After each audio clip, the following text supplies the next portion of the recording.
Bonjour tout le monde, aujourd'hui une vidéo importante sur l'esprit. Alors l'esprit et son fonctionnement, comment ça marche, à quoi ça sert, alors peut-être le trio conscience, subconscience, inconscience. Pourquoi est-ce que ces mots-là ont été créés par Freud sont des mots qui ont été vulgarisés. Donc aujourd'hui, travailler un petit peu sur tout ça. Alors l'objectif c'est de parler de ma vision à moi, de vous donner des clés pour essayer de clarifier un peu le fonctionnement de ces mots, parce que finalement on les comprend pas forcément très bien et on fait souvent des erreurs de jugement par rapport à ces mots-là. La conscience, moi je vous suggère de remplacer ça par l'objectivité ou le libre arbitre. J'ai le libre arbitre, j'ai l'objectivité si je ne suis pas influencé. Alors pourquoi est-ce que je vais me retrouver influencé? Je vais me retrouver influencé parce qu'il existe les deux autres mots. La subconscience, c'est l'univers du réflexe conditionné, de l'émotionnel.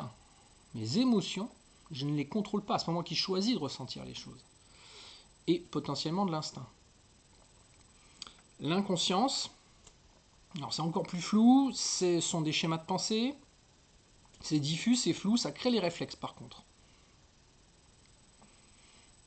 Alors, on attaque un peu plus concrètement parce que là c'est peut-être pas clair. Courir, sauter, nager, marcher sont des réflexes conditionnés. Plus de 200 muscles dans le corps, je crois, sont mis en marche quand on marche, quand on court. Encore plus que ça, je crois, au niveau de la natation. Je ne donne pas l'ordre à chacun de ces muscles de bouger ou d'agir. Quand on voit un jeune enfant, 6, 7, 8 mois, 9 mois, essayer d'apprendre à marcher, c'est assez stupéfiant parce qu'on se rend compte que nous, on fait tout ça de manière automatique. L'exemple peut-être le plus frappant, c'est un dénivelé, un trou de 3-4 cm quand on est en train de marcher, qu'on n'a pas vu. Et là, clac, on manque de se briser le genou. Et là, on se dit, d'accord, je suis en train de marcher, je donne aucun ordre, moi. Je suis en train de dérouler mon histoire, je visualise le terrain, je visualise plein de choses de manière inconsciente peut-être, et je déclenche des réflexes subconscients. Le sport, des milliers d'heures peut-être pour taper un coup droit lifté au fond du cours. Moi d'accord, je dis je joue par là et fort, très bien. Tous les efforts de placement, tout ce qu'il faut faire derrière, c'est des années peut-être de travail de réflexe conditionné. On se donne les moyens, des fois, quand ça nous intéresse. Une petite parenthèse. On se donne les moyens, en fait, de créer nos réflexes conditionnés parce que ça nous intéresse. Il y a des domaines dans lesquels on se donne beaucoup moins les moyens. J'en parlais peut-être moi dans ces vidéos. Le calcul mental, si j'apprends pas mes tables de multiplication, si je ne me crée pas des modes de pensée ou des schémas de pensée, je ne vais pas y arriver tout simplement. Je ne refais pas mes calculs à chaque fois. Les émotions primaires sont des réflexes conditionnés, sont des conditionnements. Pourquoi? Difficile d'aborder ça tout de suite, mais je vais en parler des émotions. En tout cas, ce qui va rendre quelqu'un triste peut faire rire son frère jumeau. C'est étonnant quand même. On ne ressent pas la même chose dans les mêmes situations les uns les autres. Culture et éducation sont des conditionnements. Je serais né dans une autre famille avec d'autres parents d'une autre manière. Voilà. Alors ici, culture et éducation, c'est peut-être l'acquis. Alors que d'autres notions sont peut-être l'inné. Autre sujet dont je pourrais parler. Peut-être plus important ou plus grave encore, nos principes sont des conditionnements. Ce que je vais trouver bien ou mal, ça provient peut-être de mon éducation. Donc c'est un conditionnement, non? Alors c'est une mine d'or le subconscient. Moi je vous conseille, ou je vous suggère une image que j'utilise depuis longtemps, le capitaine du bateau. Le capitaine du bateau, c'est vous, et c'est celui qui a la capacité de décision, le libre arbitre. Les membres de l'équipage, toutes les personnes sur lesquelles il peut compter, c'est le subconscient. C'est la même chose que dans le management en fait. On ne peut pas monter à plus de 10 ou 12 personnes sans apprendre à déléguer. Une société sur deux pratiquement se casse la figure quand elle passe le cap de 10 ou 12. C'est démontré, prouvé, il y a plein de livres là-dessus, je vous les suggère, parce que les patrons sont pas capables, les patrons sont pas capables de déléguer. Et oui, pour déléguer, il faut peut-être aussi faire confiance, bien recruter, savoir s'entourer, plein de notions importantes dont je parlerai peut-être ailleurs. En tout cas, les membres de l'équipage, c'est la subconscience, on va leur faire confiance et puis ils vont automatiser des tâches. Je me demande de marcher, je marche. Je ne me prends pas la tête à réfléchir comment je vais marcher. Tiens, il y a des histoires comme ça, il y a des gens qui prennent un coup sur la tête qui n'arrivent plus à parler, il y a des films là-dessus. Et oui, ça existe. La personne perd tous les réflexes conditionnés de la parole, mais il conserve de comprendre quand on lui parle. Il faut voir l'état dans lequel la personne se retrouve. Un véritable drame, et c'est plus parler du tout, mais il comprend. Complètement démuni. Et il doit, pendant plusieurs semaines et plusieurs mois, réapprendre à parler. Utiliser sa bouche de A à Z. C'est compliqué les réflexes conditionnés. En résumé, objectivité égale conscience, réflexe, subconscience, et puis inconscience, considérez que c'est flou, difficile d'accéder à ça. Intéressant, ouais, oui et non, ça peut faire l'objet d'autres discussions qu'on pourra avoir ensemble. Selon la science, moins de 5% des actes est conscient, peut-être même encore moins que ça, donc les 95%, ça va être des choses qui vont être soit des conditionnements, soit oubliées dans la pensée. Ce qui amène peut-être le libre arbitre pratiquement à être une utopie.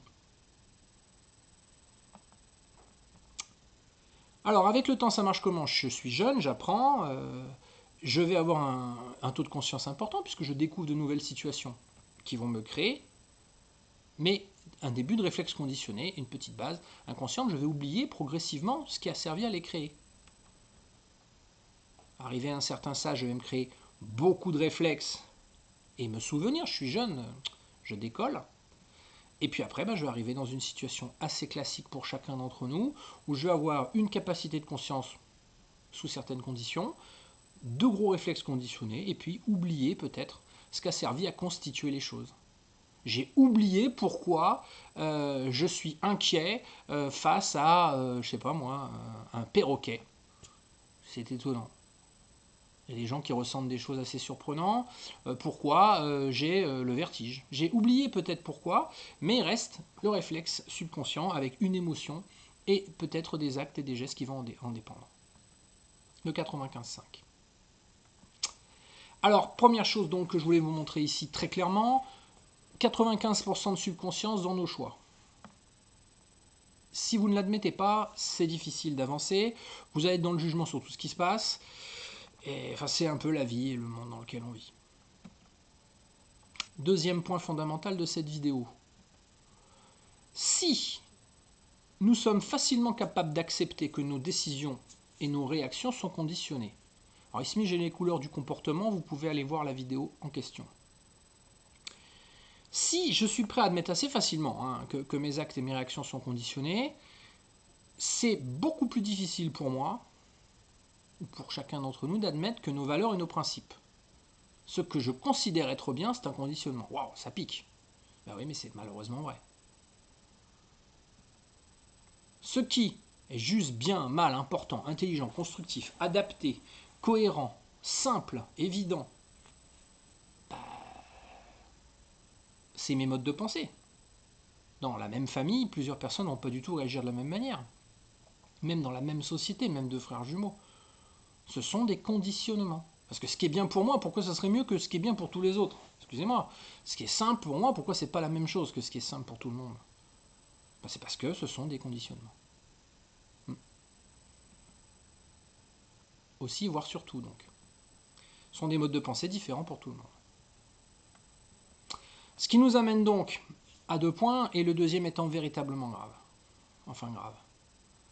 Grave parce qu'il y a un déni de chacun d'entre nous. Alors, souvent quand on pose quelque chose comme ça, ce que je suis en train de faire ici, il y a un déni. Pourquoi? Je pourrais y revenir dans d'autres vidéos, mais il y a un déni parce qu'on n'a pas de solution et qu'on ne sait pas comment agir ou qu'on ne voit pas comment on pourrait faire. Oula, attention, moi mon but ici, ça va être de montrer et d'expliquer comment on peut sortir un peu de ces choses-là. Bilan donc, ok pour les actes et les réflexes, c'est beaucoup plus difficile à admettre pour les valeurs et les principes, qu'on est conditionné. En réalité, ça va nous amener à juger, en fait, beaucoup de choses. Est-ce qu'on est libre? Est-ce qu'on est dans le jugement? Est-ce qu'on est libre? Est-ce qu'on est dans le jugement? À vous de voir. Il va falloir se débarrasser de nos réflexes conditionnés. Est-ce qu'on est des automates? Ben oui. Sans remise en question, on n'a pas de libre arbitre, on est des automates. Attention, en pratiquant la remise en question, on peut évoluer, changer et comprendre beaucoup de choses. D'où l'importance de la remise en cause. Conclusion de cette vidéo, donc on a des réflexes selon des contextes différents. Personnalité, jugement et valeurs, vidéo que vous pourrez trouver aussi, seront des conditionnements. Le but de ces vidéos, donc, c'est reprendre conscience pour pouvoir évoluer. Et puis ici, pour essayer d'appuyer un peu ce que je viens de dire, je vous suggère d'aller voir la vidéo Quelques conditionnements majeurs, dans lequel je vais revenir sur 10 points majeurs et clés. Est-ce que c'est bien de crier, mentir, parler un peu de religion, de communication, de stress, toutes ces idées reçues qu'on a peut-être, et essayer de voir de quelle manière ce sont peut-être des conditionnements. Voilà, je vous remercie de votre attention et bonne journée à tout le monde. N'hésitez pas à partager la vidéo.